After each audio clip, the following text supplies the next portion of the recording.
Okay, we are going to get started. Welcome everyone, 2015 live annual meeting. We are, for the first time that I've been doing this anyway, sold out completely for the meeting. So, thank you. First, I'd like to thank Tri-Corbron Wine Pack for being our presenting sponsor today. Jillian has a microphone over here, so she's going to speak a little bit about why they're involved with Live. Trying to figure out how to make it work. Is it working? It's working. Yes. Okay. Well, I'd like to thank you all again for being here. Tri-Corbron as a company we get requests daily for sponsorships, donations, and I'm sure a lot of you do here too. So we pick our choices, what makes sense for the company and for the industry that we're in. And we always pick the Live sponsorship as one of the main ones that we support, just because we support you from the ground up with the roots. Correct? That was boring, right? But, the rest of our company, who wants a year's supply of floor cleaner? Nobody. They all come to Wine Pack because they want wine. So we pick and choose. Honoured to be here, and I hope you all get something great out of this conference. Thank you. Thank you. I'd also like to thank Atlas Vineyard Management and Peel Excavating for being a sponsor. They've stepped up for this event, and the sponsors out in the hallway are all new this year, obviously. We've never done this before, and it worked out really well. So spend a lot of time out there thanking them during the coffee break around 11 o'clock or so. Do business with them. We are happy to have a few wines for lunch and a couple of surprises for you. So Sterling and Kelly donated some Mad Violets Pinot Noir and Pinot Gris for the table. St. Michel donated some wine, and Seven Springs through Evening Land donated some wine as well that we're going to give you a little bit of a surprise over lunch. And finally, special thanks to the Allison for hosting this event. They provided this room to us today for donations, so thank you, Pierre. And please do business with the Allison.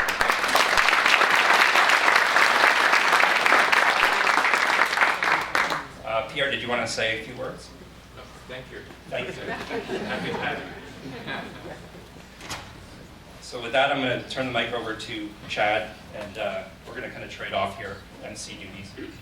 I think it's also important to point out that the Allison is a big supporter of Live, not only in hosting the annual meeting 2 times in a row here, but they also have their vineyards that you see out from the parking lots certified in the program, so I think that's fantastic.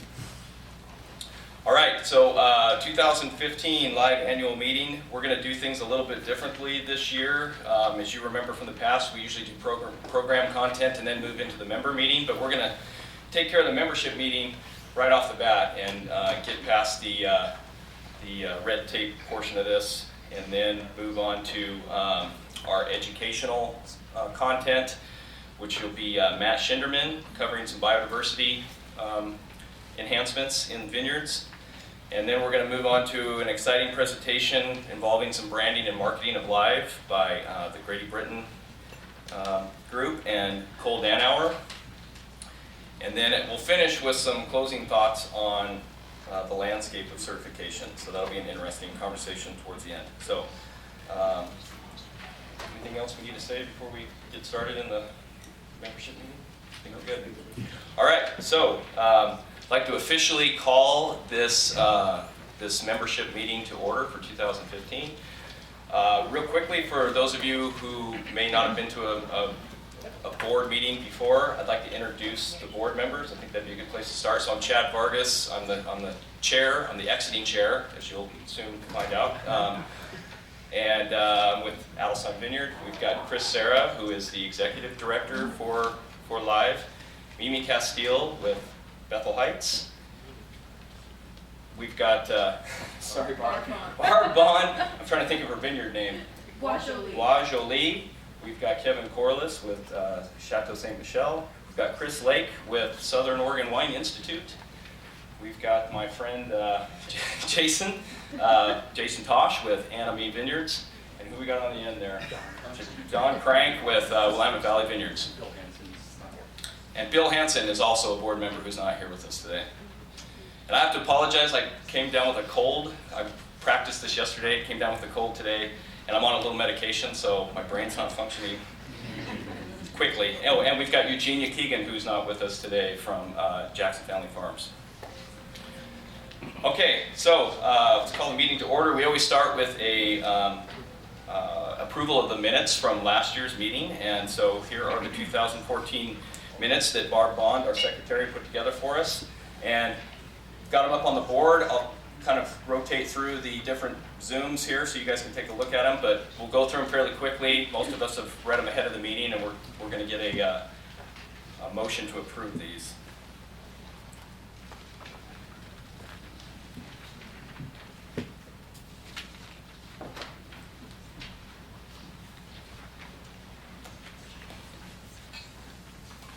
Okay, no one's really reading them anyway, so we're just going to go like this. Okay, can I get a motion from the floor to approve the minutes from 2014 I meeting? move to approve the minutes. Okay, we've got a motion to approve. Can I get a second? Second. All in favor of approving the minutes as presented? Aye. All opposed? Okay, the minutes are officially approved. Now, the fun stuff, board elections. Everybody's got a ballot on their table that, if you remember, we always have at least a handful of board members that are up for re-election at this meeting. Here are your 5 board members on your ballot. We also have room for a write-in candidate. Write-in candidates, anybody you think of that you'd like to write in, fill in all the information there below the write-in. And we also take nominations from the floor. So I'd like to open the floor up for nominations at this time. If you're going to make a nomination, you'll just stand up and tell us who you want to nominate, and we need to have a second for that person to be considered on the ballot. So do we have any nominations from the floor? Okay, so ballot is as shown on your table there. Please make your selections, and then we'll put the ballots into the blue paper bag that's in the center of your table. And that will be collected. So thank you.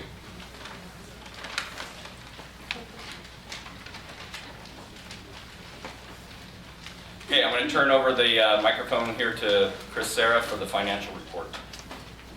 Okay, so Eugenia was going to initially do this report, but since she can't make it, I'm going to give it in her stead. We're going to just talk really kind of high-level overview. Revenue, expenses, and net from last year. We projected a loss of $15,800, but through cutting of expenses, we were able to basically break even last year. We were a little bit up, actually. This year, we're projecting a loss of $44,000. Now, that looks scary. This is something that we knew was coming because the grant funding for the winery certification position was running out. So we planned for it, built a war chest. So we're spending a little bit of our savings this year. We're working on development through the sponsors. So you can see the year-to-date totals. We're up by $57,900. And that's because we billed at the beginning of the year for vineyard membership. How do we bring in our money? We bring in about 48% from dues for the vineyard program, 14% dues from the winery program, and 26% from inspections for the vineyards. The rest is divvied up between the annual meeting and grants. And how do we spend our money? Most of it is spent on inspections and payroll, and the rest is divvied up between operational office expenses, travel, and our annual meeting. We started the year with $85,000 at the beginning of 2015, so you can see with our projected loss, which is never as big as we project, that we will end the year with $40,000 in cash before we bill for the vineyard program again. We are applying for grants, always applying for grants. I don't know what else much to say about this other than don't worry so much about the loss because we knew it was coming and we're prepared for it with development to the program. So, Chad, do you want to say anything else about the financials? No. Does anyone have any questions about the financials? Okay, Mimi, Yes. talk about the membership report. Oh, okay. And is it the right one? Okay. So, an know you're all dying to hear about the membership updates. This year we have 262 Oregon wineries, 27 in Washington, 2 in Idaho, so building Idaho. And that you can see the acreage totals there. And total farm acres, and this will become more interesting and important later when we get into some of the biodiversity talk, but you can see that vineyard acres only account for a portion, a percentage of what we're looking at in total, which is some very exciting opportunity. And you can see the membership breakdown there. So 5 in Washington, 34 wineries in Oregon. And that's another place where we have a lot of room to improve, and we're hoping to do that as we build a winery program and move forward with some of the marketing initiatives that we have going on that we're going to share with you later today.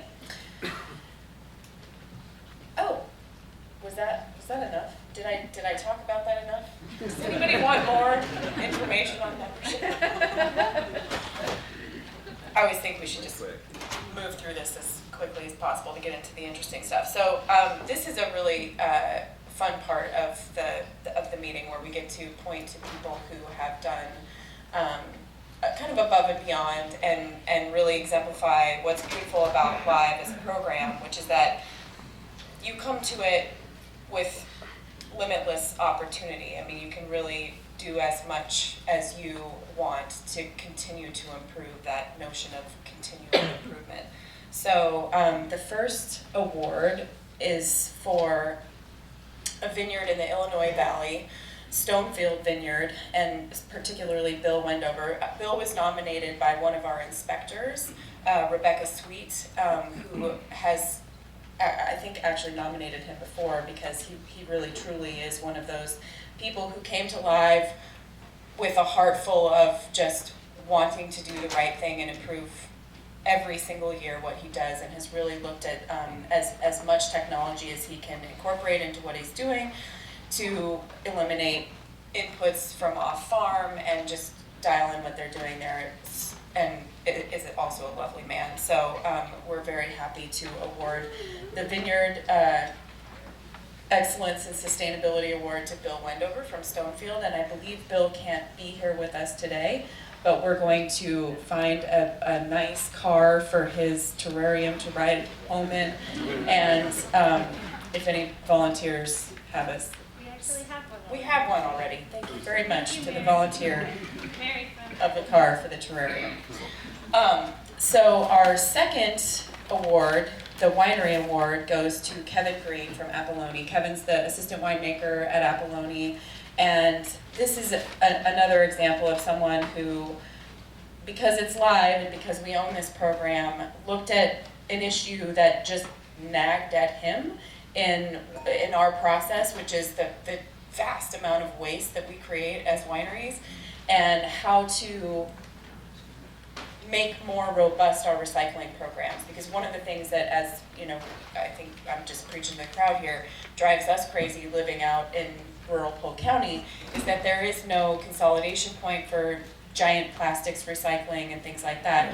And Kevin really just sort of volunteered himself and has been throwing himself tirelessly at finding out ways to improve how we recycle and consolidate plastics in particular at wineries, and I appreciate that so much because we all know how much plastic we're responsible for, and I think we can do a lot better. That's very low-hanging fruit. So Kevin from Apolloni is also not here. He's here. Please, Kevin. Big thumbs up to Kevin.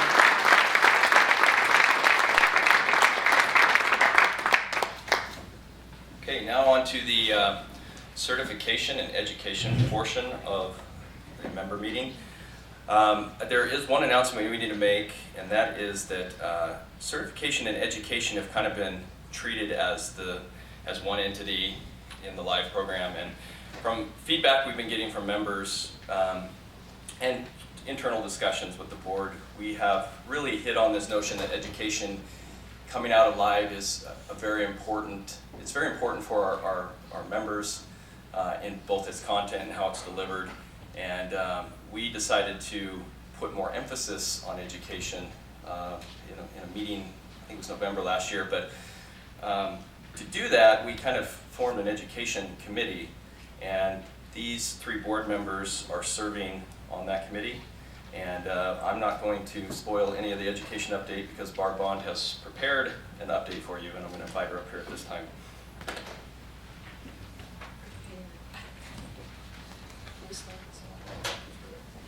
Okay, great.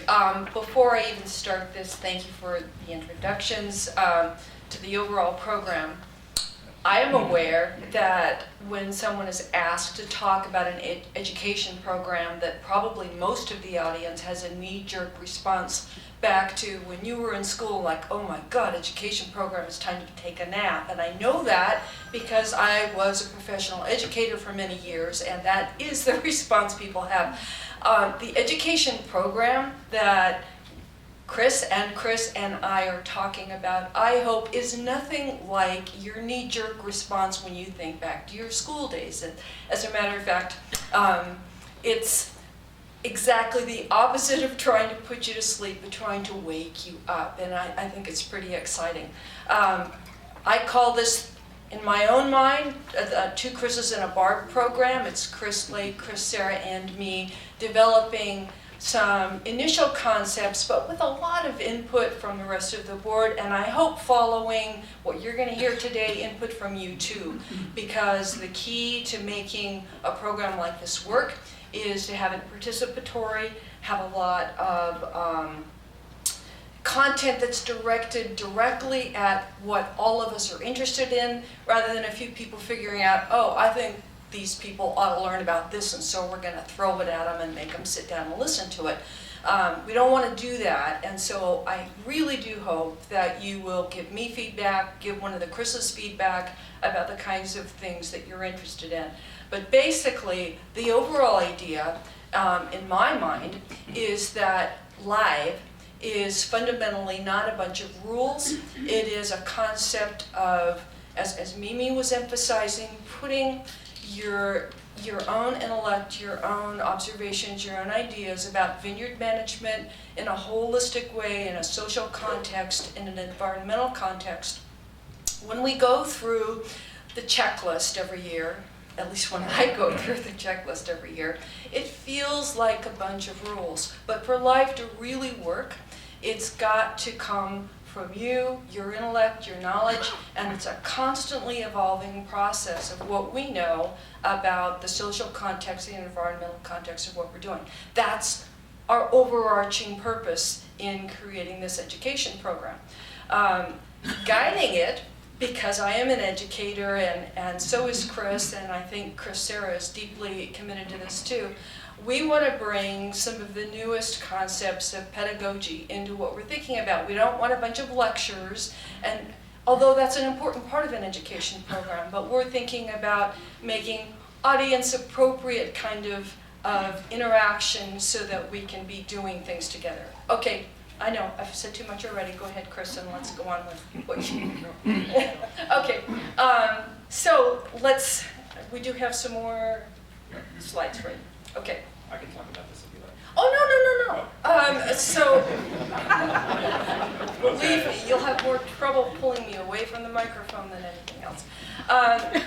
One component that will be coming up soon is an interaction between Live and OSU, the extension people, putting on a field day. And the 3 main aspects of that are going to be importance of clean plant material, critically important so we're not fighting things, herbicide drift, obviously a really important issue right now, and the potential winery impacts of sulfur use in the vineyard.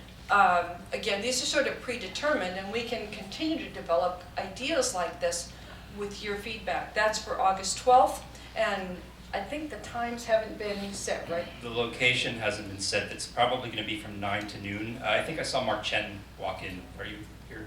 There he is. So Mark and I and Mimi and Jason all met for coffee at the Live office, and we discussed a renewed partnership with OWRI and OSU, and we have some really good ideas for the future, and we're really grateful for Mark for his involvement in our program and his crew at OSU. So thank you, Mark, and we'll announce this on our website in the coming weeks as to where it's going to be. It's probably going to be somewhere in the Dundee, Newberg area.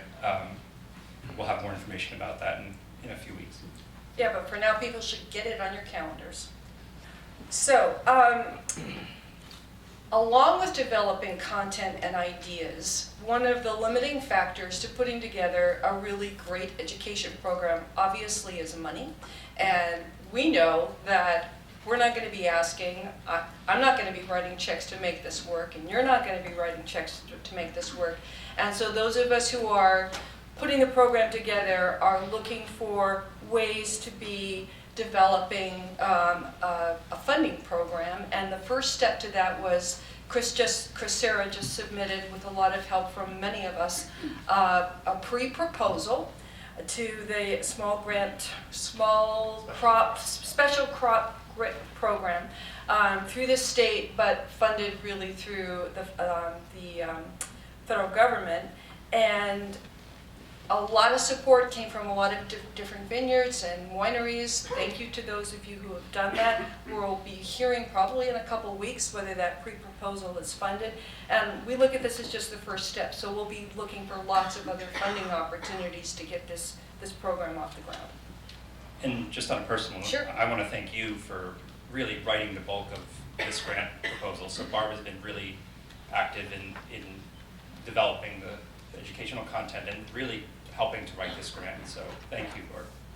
Thank you.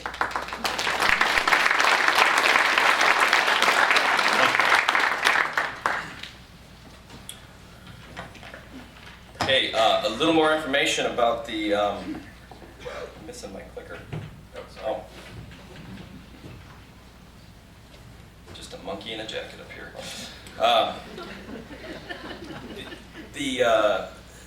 The separation between the certification and the education came with some personnel development and moving around. And most of you know Abby Cullinan as the handling the certification of the wine program, the winery program for those of you who have wineries enrolled.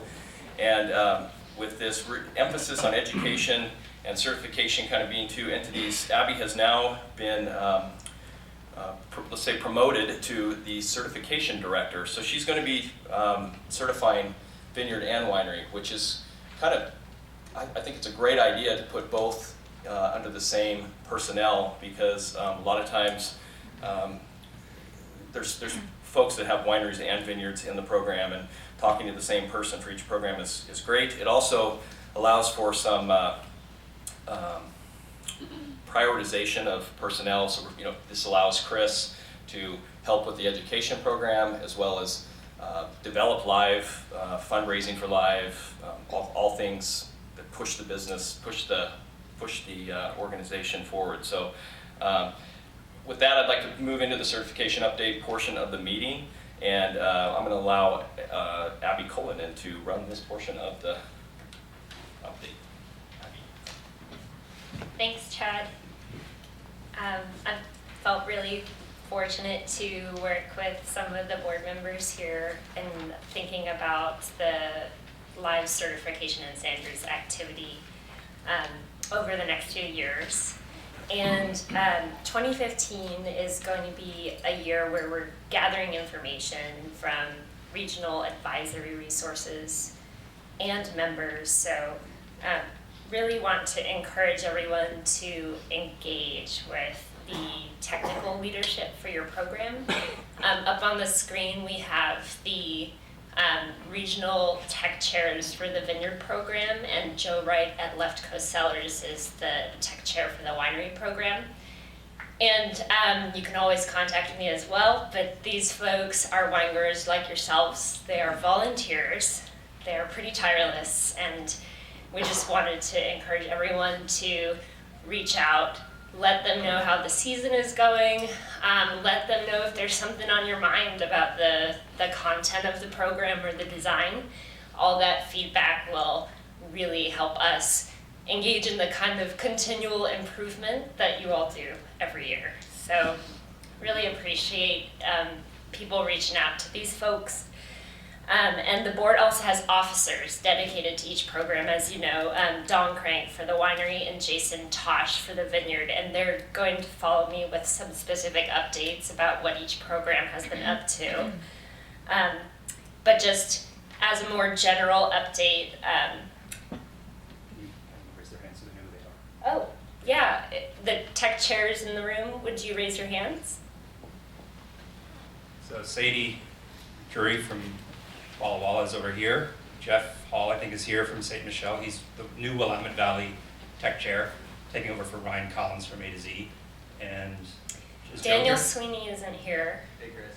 Oh, there you are. I thought I saw- Joe Wright is So here. Joe in the Wright. corner. So these are really your contacts to get to when you have problems with or questions or comments about the technical part of the program. Not just problems. Yeah, Kevin Green came walk with that back. ideas. So you two could get an award if you come with ideas.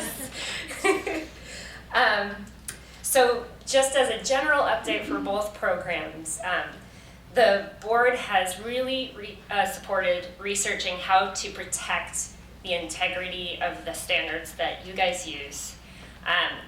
Kind of anticipating a little bit more scrutiny because there's some really great marketing activities getting off the ground. So just, again, working that continuous improvement into our standards process. And so we are looking at what regional advisory resources we have for that kind of work. And that'll be happening over the next few months and into the end of the year. And we are looking at harmonizing content across the vineyard and winery programs where it's appropriate. And we're continuing to harmonize our standards with Salmon Safe and the IOBC. And they are also updating their standards. So we're gonna stay on top of that and make sure that you guys have IOBC and Salmon Safe compliant programs going into the future as well. So basically the goal here would just be to keep Live in that leadership position as far as sustainable wine. Another update that kind of brings things consistent across both programs is that you can be certified in the year that you join. So for vineyards, this means a new accelerated certification track. If the vineyard has 2 years of compliant practices, the inspector will visit and go over both years' practices, and so you don't have to say start in 2015 and wait until the 2016 vintage to be certified. That's always been the case with the winery program, so just encourage folks, if you know that that's been a hesitation, to consider looking at live certification again. And then just to let you guys know what you have on the table, there's a sheet with program updates on one side. The reverse has some sustainability resources focused on waste management. A lot of this came from Kevin, Jesse Lang, and Joe Wright, and St. Michel, all of whom have worked with us in some regard over the past year to gather some information. Don will talk a little bit more about that, and I'll have him come up now to discuss it. All right, hello folks. Just want to say special thanks to all the winemaker types in the room. Thanks for showing up and coming out to support our certification. And I also want to highlight the fact that we'll be having a meeting Monday, May 4th at 1 to 4 at Left Coast Cellars, hosted by Joe Wright, our new winery tech chair. So I want to say thank you to him for agreeing to have it there, and I hope to see many of you out to talk about our standards update. All right, so part of the thing that we try to do in with live and live certification is to give back to the membership, to have tools that can help all of us both in-house with our own sort of accounting of various waste streams and where do we stand in relationship to the rest of us, but also to help communicate these ideas to the marketing arms of our wineries and ultimately to our customers. So I won't steal too much of the thunder of Cole Denauer's presentation, but in that vein, we've spent a lot of time working with the live certified logos, style guides, and we've spent a lot of time to make these these marketing pieces available through educational outreach way and through tower funding and through Cole to give back some useful marketing information to our wineries. And there'll also be these sort of educational meetings where we can train the folks that are actually communicating these sustainable ideas directly to customers. I think that's a really wonderful way to spread the word about sustainability, and especially about Live.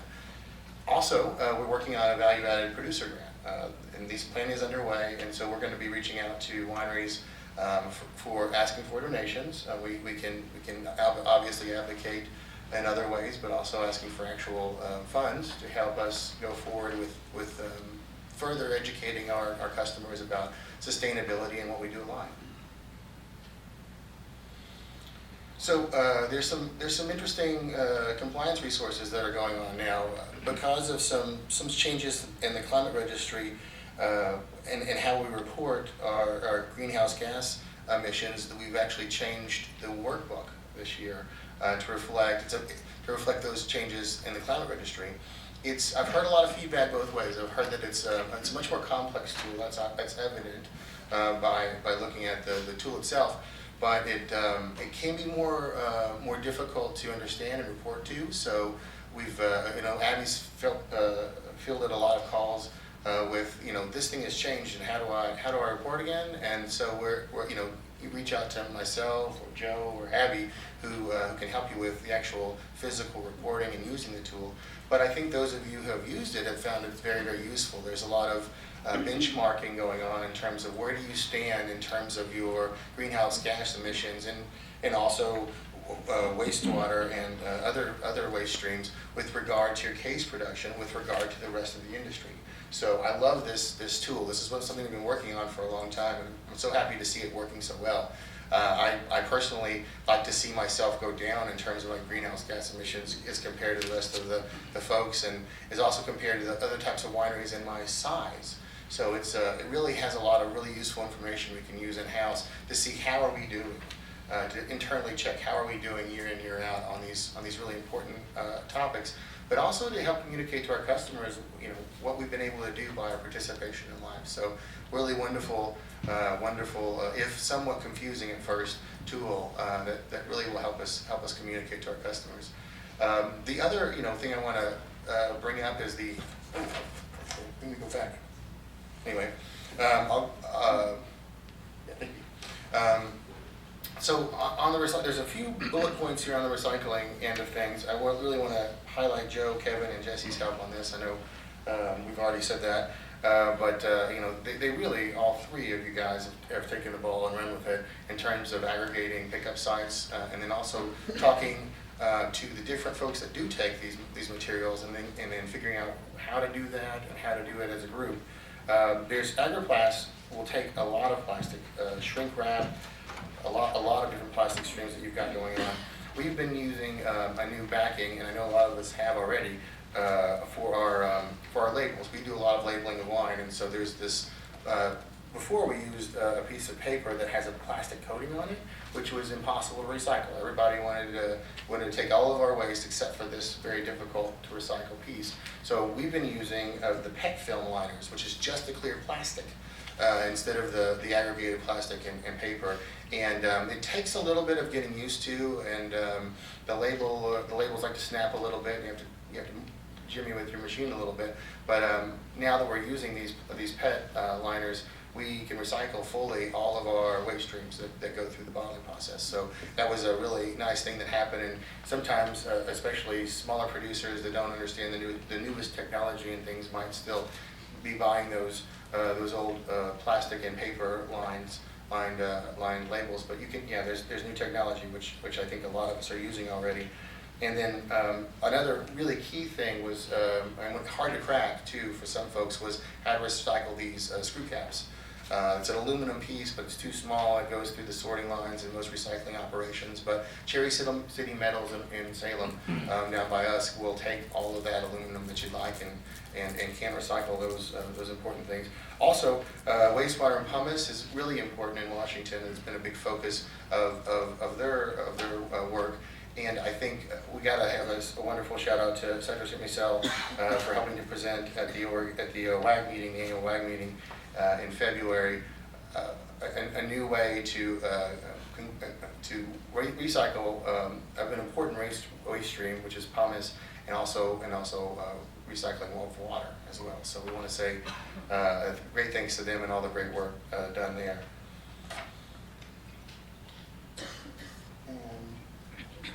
And Jason's up next. Okay. Thanks again for your participation, and let's have Jason talk. Everyone, please thank Don. He's been really tireless over the last 3 or 4 years.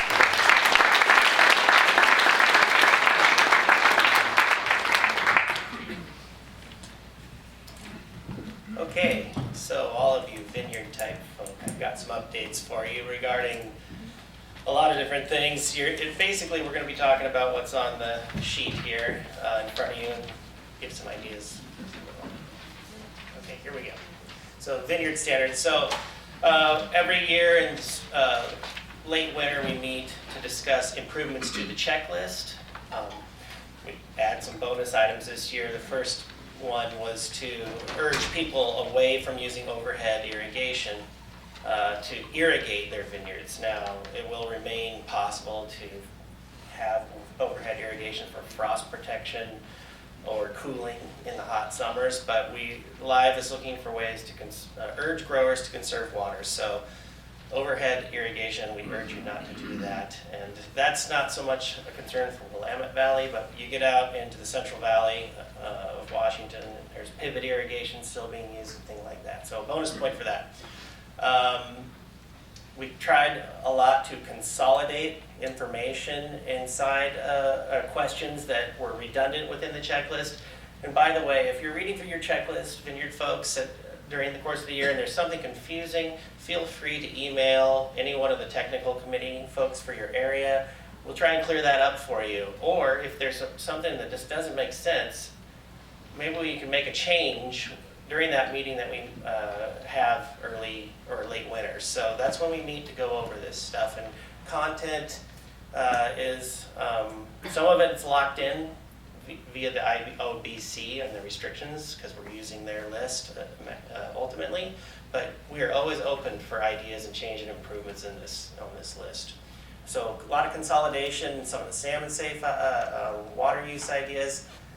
We also have been trying to improve upon education and training of staff and labor and the workforce.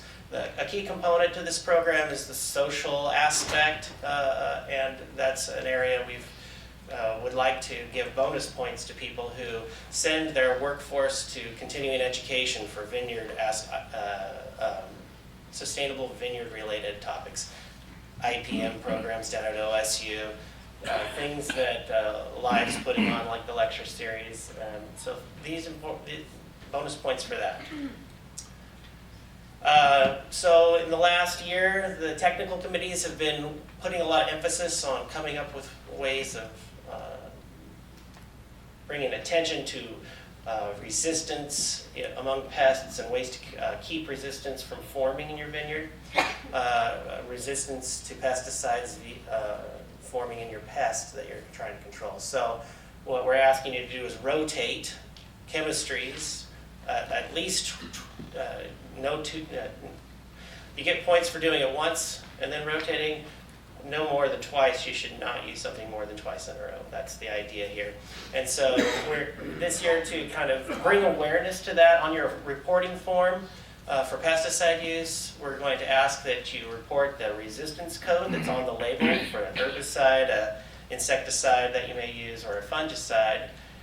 We are taking the stage of growth off that form and replacing that with the resistance code. So it would be a FRAC code or group code. A lot of that, those codes are also on the yellow list, or they should all be on the yellow list of pesticides, which is yet to be ratified by the IOBC, but has been formed, and we'll get to that in a minute. So rotation of pesticides and herbicides, particularly in weed controls. We're trying to avoid weed shifts. So ideally you rotate every time you have some sort of weed control for your vineyard. Like you spray Roundup in the spring, and then you may come in with glyphosate, or you may be using your in-row cultivator. In-row cultivation is a mode of action, so to speak, for weed control. That counts as one of the rotational items you would want to use.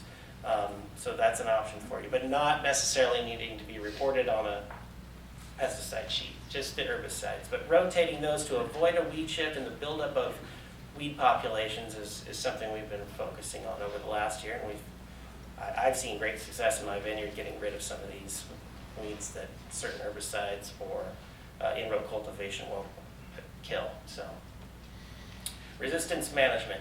So Live is really trying to hone in scientifically on how it evaluates pesticides, and we've started really using and seeing enhancements to the PRIME model that you've been hearing about for the last several years. PRIME is a pesticide reduction, what is it again? Pesticide risk mitigation engine. And so you plug in your property site, you plug in the amount you're going to use, the day you're going to use it,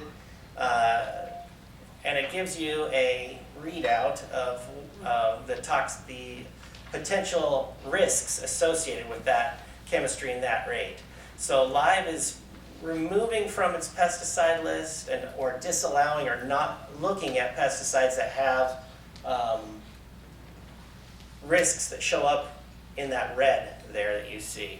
That's a high-risk pesticide. I'm not sure which one this is, but this would not typically be even looked at within the Live program. We're using this information, and it's enhanced by this engine is built and managed by the IPPC, International Pest, what is it again? IPCC, down OSU, excuse me. But the IPPC is run by Paul Jeppesen, who did a presentation at an annual meeting 2 years ago. And he basically runs the program and keeps all of the data coming in from the EPA and whatnot to make sure that's all up to date. And so when we run the models for something like copper, you get something way up in the red like that on all the coppers that we've run and allowed in the past. And that led us to ask that we no longer use copper for control of botrytis. It's phased out now, it's not allowed this year. One we're looking at is pristine, showing up very toxic to earthworms. So pristine is no longer going to be allowed after this year. This year will be the last year that we allow pristine. We're talking again to the IOBC about this, but it's not necessarily boscalid, but it's a synergy of two things, boscalid, which is an Endura product, and then pyraclostrobin, which is a strobilurin. The combination in that product, in the PRIME model, it looks very toxic. So we're going to phase it out. So some more changes and restrictions to the pesticide list. Roveral was added as a control for botrytis. When you run it through the PRIME model, it looks relatively very safe. There's some aquatic. You do want to maintain it away from open water, so don't spray near open water. There's some restrictions associated with that. Read the yellow list, you'll see what those are. And then bifenthrin, which is used, I think, for cutworm, is highly restricted and not allowed to be near water for central Washington use for cutworm. Also required to be applied at the base of the vine with a electronic eye or a pesticide reduction method of application. So you'll have herbicide sprayers go along and shoot just this chemistry at the base of the vine, not across the whole vineyard. Those restrictions are in place for this chemistry, and you can see as much as 80% reduction of output of the pesticide if you follow the Live restrictions. Added controls, expanded uses. For the yellow list, we've added Torino, which is a new one for powdery mildew. We are adding Grand Vivo for control of spider and rust mites, very effective in Walla Walla, Eastern Washington, Southern Oregon. And then we've expanded the use of Endivore, which is spiritaclofen. Endivore controls aryaphoid mite buildups late season.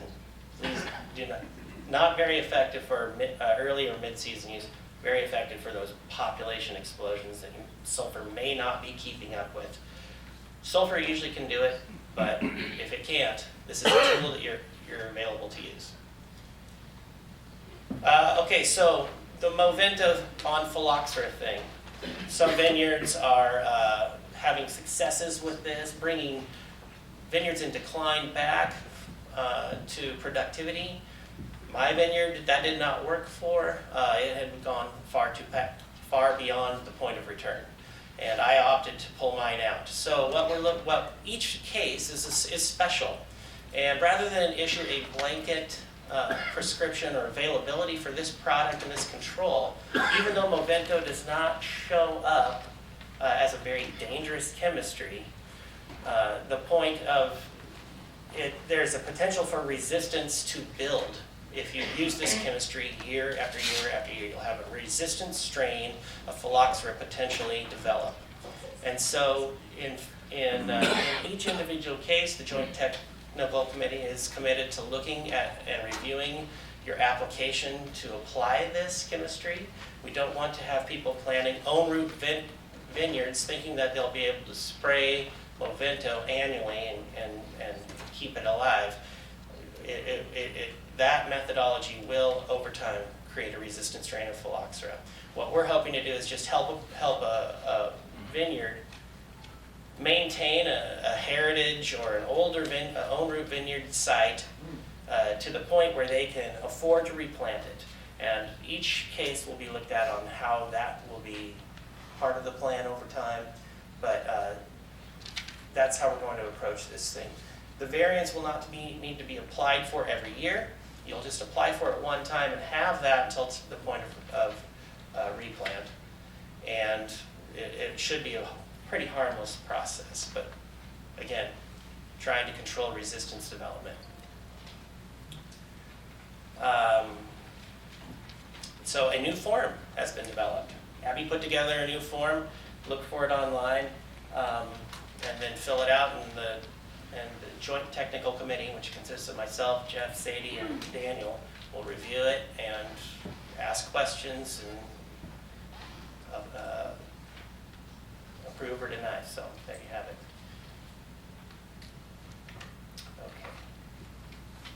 Okay. And I guess we're moving to partner updates now. We have some time for questions. Oh yeah, any questions regarding Vinny? Yes, Bruce. So when you apply for the variant, is it still true that if your fruit is no longer life certified for that year? That's a great question. No, that's not the case. Because this chemistry is relatively harmless, and what we're really trying to do is, again, control resistance development, you will not have to remove your vineyard from certification. Also, Movento is allowed for use of control of other insects, and particularly mealybug in relation to virus spread in Southern Oregon. Movento is a very important tool down there, and they don't have to take their blocks out of certification. So in this case, you will not have to take your block out of certification. Thank you. Yeah. Any other questions? Okay. I think that's all I got. Okay, so we're going to move on to partner updates, and we have 4 of those today. To kick us off, got Dan Kent, Director of Salmon Safe.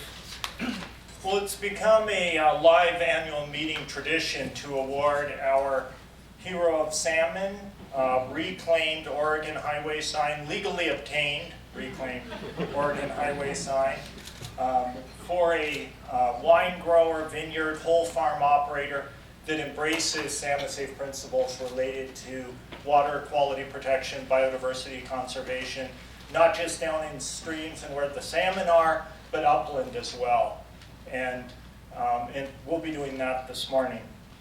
Before that, I wanted to share a couple of updates and some context about Salmon Safe and Live. Many of you know that Salmon Safe and Live joined forces back in the late 90s, really at the very beginnings of both of our programs when Live was first founded and Salmon Safe was really first getting started too. Salmon Safe was certifying at that point a lot of different kinds of agriculture, really with the focus on a farm's impacts in its watershed. We did a comparison of the very first live standards and the Salmon Safe standards, and we pulled out the content in the Salmon Safe standards related to habitat and water quality, the content that wasn't in the live standards or in the IOBC program at that point, and embedded that in the live standards. And ever since then, we've had joint certification. When your vineyard is live certified, it automatically achieves Salmon Safe certification at the same time. So it's been a really, for us, it's been a fabulous opportunity to work with a lot more landowners and really see Salmon Safe principles applied across the landscape. And it's been great to be part of this whole movement as live has expanded from out of Oregon and beyond Oregon, and we've grown with live at that same time. So over the years, Salmon Safe's role in this partnership has evolved. Currently, we're really focused in two places. The first is applying Salmon Safe standards across the whole farm. So looking beyond wine grapes farms that have diversified crops. For those crops, they're certified through the Salmon Safe standards, and that meets IOBC's requirements for biodiversity conservation on the farm. And it does that in a way that is scientifically rigorous, peer-reviewed, and bioregionally relevant. And so that's really what Salmon Safe is working to deliver to live. And then the other place that Salmon Safe is really expanding our partnership with respect to live has been in the public recognition, consumer marketing side of our program. We continue to provide tasting room support, labeling support, retail marketing support to live certified wine growers. For example, right now we're working with two of the largest live certified wine growers, one in Oregon, one in Washington, one on a restaurant promotion in the Puget Sound region and a consumer sweepstakes, and then the other Oregon-based on a national promotion with a single retailer promoting their Salmon Safe certification. And we are always interested in expanding those efforts, so please take advantage of that if you're interested. For 2015, wanted to just offer a couple of updates. First, we doubled our Salmon Safe headquarters staff this last year. Wanted to introduce Anna Huddle, who's joined our staff. Anna, do you want to stay in? Anna is our new certification manager in working with Live Technical Committee. As certification issues come up, Anna is likely a person that you'll be talking to. And then second, I wanted to mention that Salmon Safe works through a network of partnerships, other certification organizations, in addition to working with Live over the years, work with Oregon Tilth, other certifiers on the urban side. In this last year, we developed a partnership with Demeter Biodynamic, and we really see that, again, as an opportunity to advance these ideals of watershed conservation, water quality protection across multiple growing methodologies, and in a way that provides integration within the industry and collaboration. And so we're excited about that because really we see these issues are fundamental across all farming systems. And that brings us to our Hero of Salmon for 2015. This award is nominated by your expert assessors. It's approved by Live staff. It's vetted by Salmon Safe. It's a rare honor, of course. Prior award winners, we have some of them in the room here today. Goshi Farms is a previous Hero of Salmon. Ponzi Vineyards is a Hero of Salmon. Willamette Valley Vineyards is a Hero of Salmon. And last year, Van Duzer for their very innovative work on behalf of the Fender's Blue Butterfly in a collaboration with Willamette Partnership and other partners. Don't know if Bruce is here. Yeah, Bruce is here in the back. Hero of Salmon for 2014. For 2015, our Hero of Salmon carries the certification trifecta of Live, Salmon Safe, and Demeter. It's Keeler Estate Vineyard, located on a southwestern slope in the Yola Amity AVA, provide a lot of open space for wildlife, lot of native wildlife on the property, ponds to enhance habitat, a lot of work with raptors, a lot of work with owls, partnership with Turtle Ridge Wildlife Center and releasing rehabilitated wildlife on site. And now, as we all know, because sustainability is a continuum, they're working on pollinator habitat and increasing beneficials across the vineyard. I'd like to invite Craig up, and Gabrielle if she's here. Yeah, both of you, please.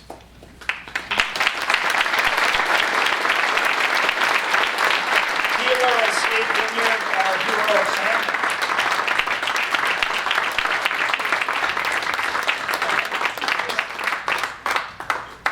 I hope you both have prepared a speech. No, we don't want to bore anybody. Thank you very much.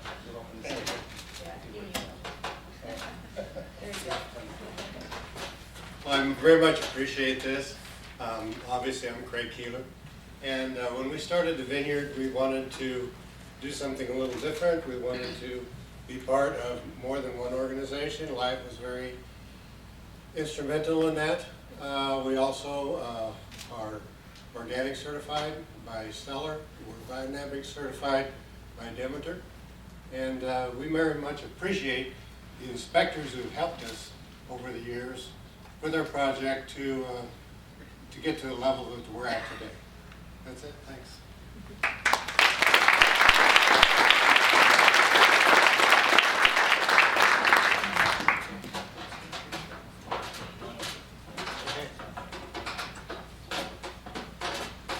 Thank you, Dan. Thank you. Yeah, thank you, Dan. Now we're going to have an update from Vinaya, and Kevin Scribner. He couldn't be with us today, but he did send a message that Chris is going to read for us now. So for those of you who don't know exactly what Vinaya is, they are not a certifying agency. They are a marketing organization in Walla Walla. And for the last, I think 2006, they partnered with Live to be the certifier of the members of Vinaya so that they can make marketing claims that would be substantiated by certification. Last year, they decided to explore creating their own certification program. And what I'm going to read, I just got about an hour ago, so you'll hear it probably for the first time, the same as me. So this is what the update is from Vinaya. Vinaya currently has 39 vineyard members, with 29 of these enrolled in Live Salmon Safe certification. These 39 vineyards represent roughly 70% of the vineyard acreage in Walla Walla. In addition, Vinaya has 20 winery members and 2 associate members. The past year, the Vinaya board has deliberated on how best to serve its members by making available a certification program or programs that is or are most suitable for the growing conditions of Walla Walla AVA and the character of the Vinaya membership.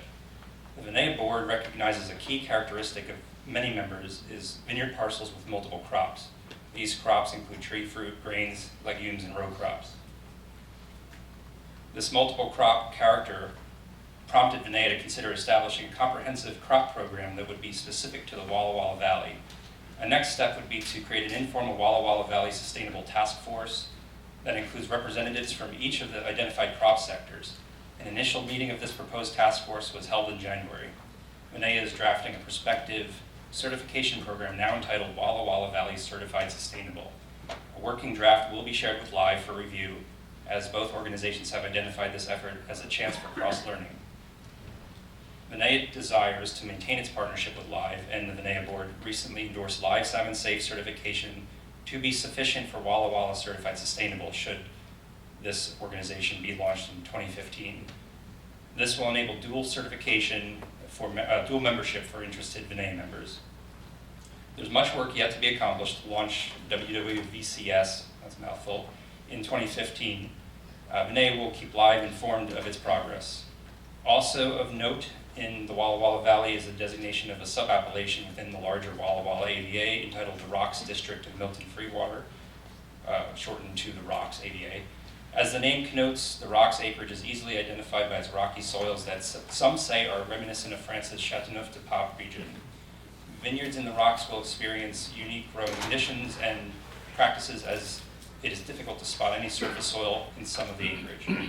Recently, some Syrah wines from the Rocks have received scores in the upper 90s. So, Ms. Moya, there you are.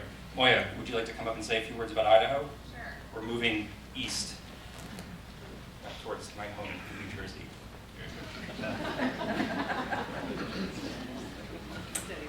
So Idaho's rocking it. I'd like to say I'm very optimistic and excited to be here. We don't have many wineries and vineyards involved in the Idaho or in the live program yet, but there's definitely a lot of interest. We are so small compared to you guys, and so we're learning and growing. We just got an economic impact study done and found that the Idaho wine industry has a $179 million economic impact, which is huge when you think that we only have around 1,300 acres. Like 1,300 acres, you guys, planted in the entire state. It's small, but we have 51 wineries, but we're growing and people are excited. We're in the process of getting 2 new AVAs, one in Lewiston, so northern Idaho. That's in the approval process, and we keep saying, oh, it's going to be approved in 6 months. I've said that for the past year and a half. And then another one outside of Boise. It'd be a sub-AVA of the Snake River Valley AVA called Eagles. I don't want to say they're calling it Eagle Foothills. They keep changing the name. But yeah, things are growing. Come visit us anytime. Chad, when you come visit your family, come see me. We're really nice. So we have a lot of fun. So, thanks. So at the risk of wearing out my welcome here at the podium. So Tom has been very supportive of Live, and the wine board staff and the Wine Growers Association have been very supportive of helping us with support along the way for the last couple of years. They have pushed out our events on their events calendar. Their new website is beautiful, by the way. If you haven't visited it, definitely go there and take a spin on it. The Wine Growers Association donated the exhibit space at the symposium this year for us, so that's a kind of a continuing donation to Live and to this effort, is to give us that booth and that space, which was very, very well positioned this year. And we did apply for funding for Tower funding, which is administered by the Wine Board, for I think it was $19,000 and change to do some tasting room training for certified wines. So Cole Denhauer, who's in the back here, is going to talk over lunch about this work. We're contracting with him to go to wineries and to really kind of train and instill a training ethos in the tasting room staff and in the sales staff, and to get people talking about Live in a consistent way, so that when one person goes to one winery, a visitor, and then goes to visit another winery, they kind of hear the same thing get reinforced in the same language, and there isn't inconsistent information kind of floating around. So Tower did award us that funding, and we are at the very beginning of this work with Cole, which should be wrapping up probably sometime in May for deployment. So beyond that, I personally want to thank Tom for being really just great and involved with our program. So please thank him next time you see him for his involvement with Live. I got it, yeah. Ballot election results. It was a really close race. I'd like to congratulate all the members that were on the ballot. We've got Chris Lake, Barb Bond, Mimi Castile, Kevin Corliss, and Don Crank are all going to continue to serve on the board, so please give them a round of applause.